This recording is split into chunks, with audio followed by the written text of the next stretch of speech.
Before we begin, let me ask you something. Have you ever seen something at work that made your stomach drop, but you couldn't prove it? Stay with me because this story starts quietly and ends in a way I never imagined. If stories about real workplaces, hidden power, and unexpected justice interest you, subscribe to the channel right now. And while you listen, write in the comments what you do for a living and whether you've ever witnessed something strange or unsettling on the job. I took the job at the hotel because I needed stability. I was in my early 30s, tired, and carrying more responsibility than I liked to admit. The hotel wasn't fancy, but it was respectable. A mid-sized business hotel just outside the city center. Business travelers, conferences, weddings on weekends. Predictable. Safe. Or so I thought. As an administrator, I worked the front desk during the day shift. Check-ins, check-outs, answering phones, smiling even when guests complained about things beyond my control. The manager, Mr. Keller, was in his late 40s, always well-dressed, always calm, always watching. At first, he seemed like a professional who took his work seriously. It didn't take long for me to notice patterns. Every Wednesday afternoon, like clockwork, he would arrive earlier than usual. Around 2 o'clock, a young woman would show up, not a guest, no luggage, no reservation. Sometimes she looked nervous, sometimes confident, always different. Mr. Keller would greet her personally, walk her down the hallway, and unlock the same room on the third floor, room 312. They never stayed long, 40 minutes, maybe an hour. Then the woman would leave alone, no receipt, no paperwork. Mr. Keller would return to his office as if nothing had happened. At first, I told myself it was none of my business. Hotels are full of things you're better off not asking about. But after the fourth Wednesday, curiosity turned into unease. I started paying attention to details. The women were not guests, they were not employees, and there was something about the way Mr. Keller watched the front desk afterward, as if checking whether anyone had noticed. One afternoon, while filing invoices, I overheard two housekeepers whispering near the supply room. They stopped talking the moment they saw me. That silence told me more than words could have. A week later, everything changed. It was late in the day, and the lobby was quiet. Mr. Keller approached the desk and asked me to come to his office. His tone was polite, almost friendly. I followed him, trying to calm the sudden tightness in my chest. Once inside, he closed the door and leaned against his desk. He didn't sit down. "There's something I'd like to discuss with you, privately." I nodded, waiting. He told me he appreciated my work, said I was reliable, responsible. Then his voice shifted, just slightly.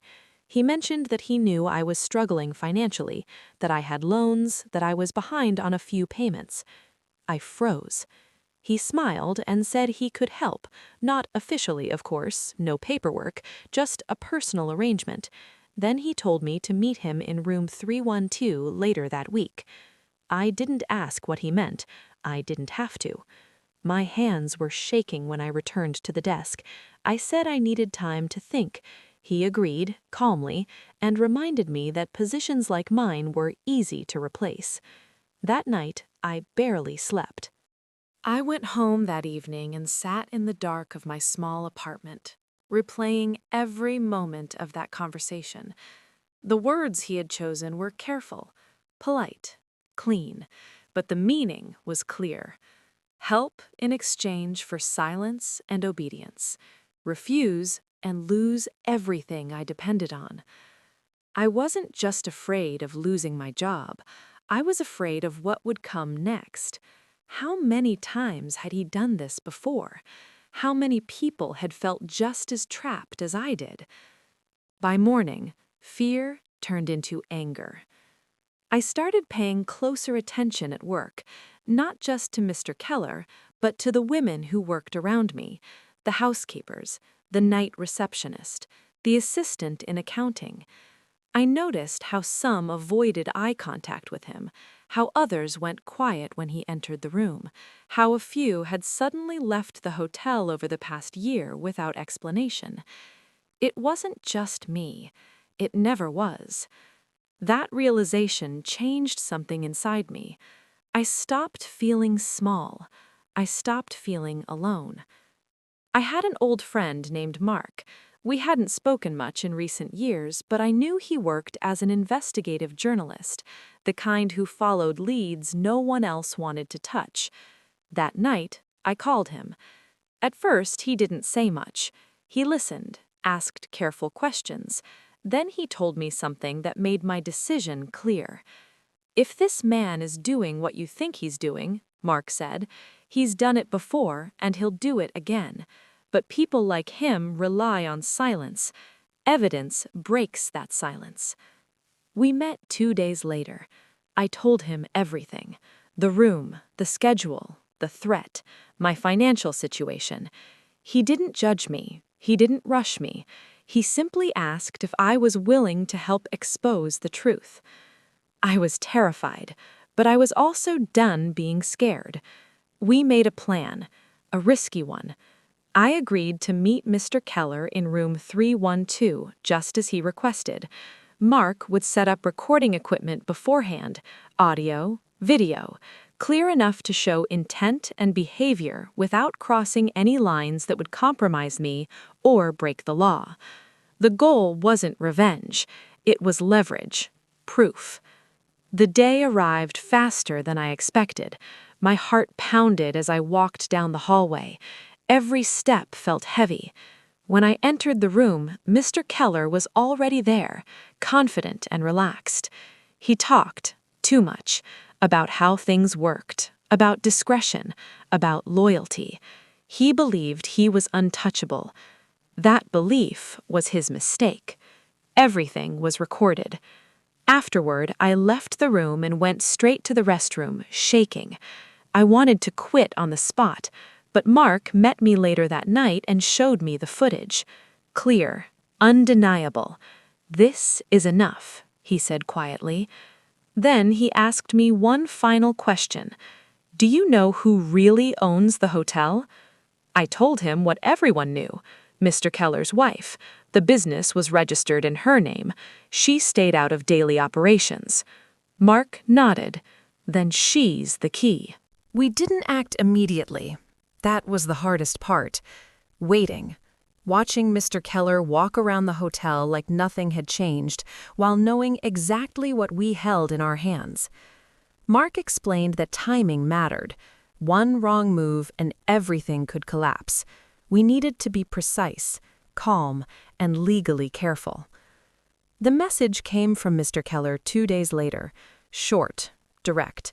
He wanted confirmation that I was on board, that I understood the arrangement.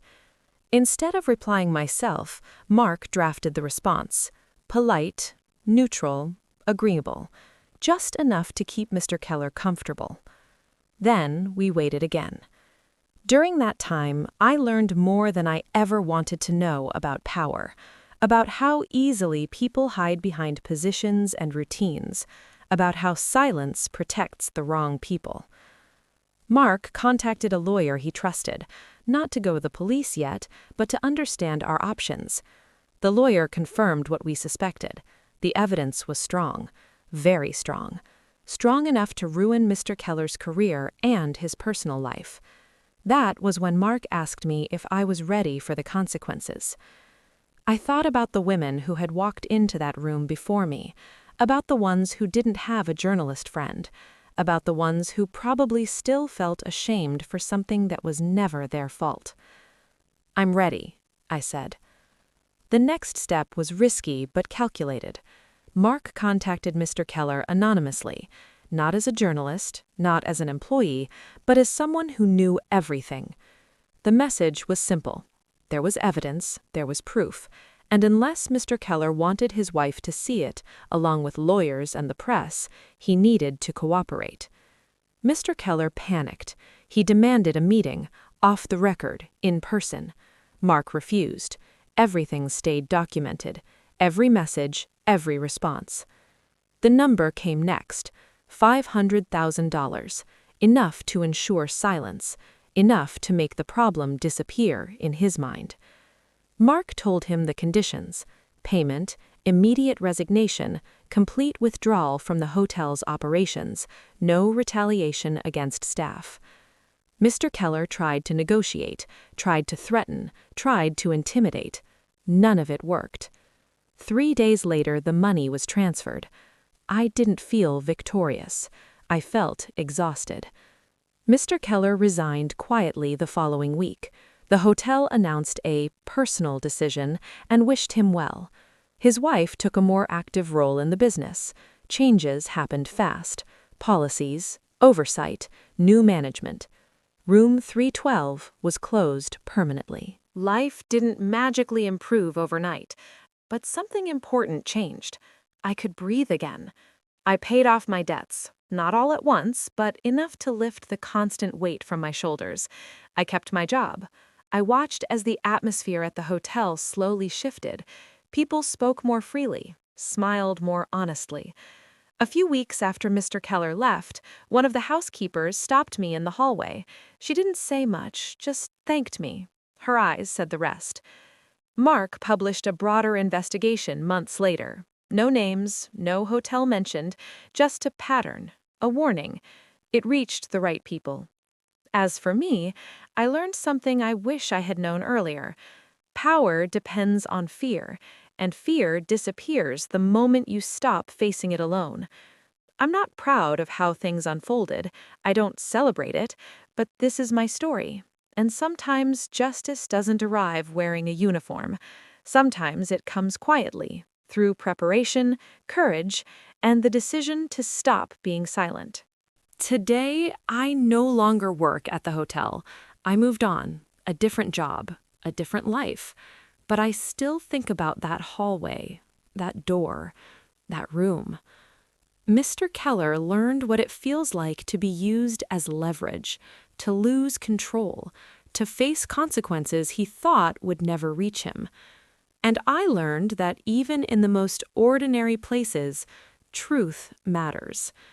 If you're listening to this and something about it feels familiar, remember this: you're not powerless, and you're not alone. If this story made you think, subscribe to the channel for more real-life stories like this one. And don't forget to comment below with your profession and whether you've ever seen something at work that didn't feel right.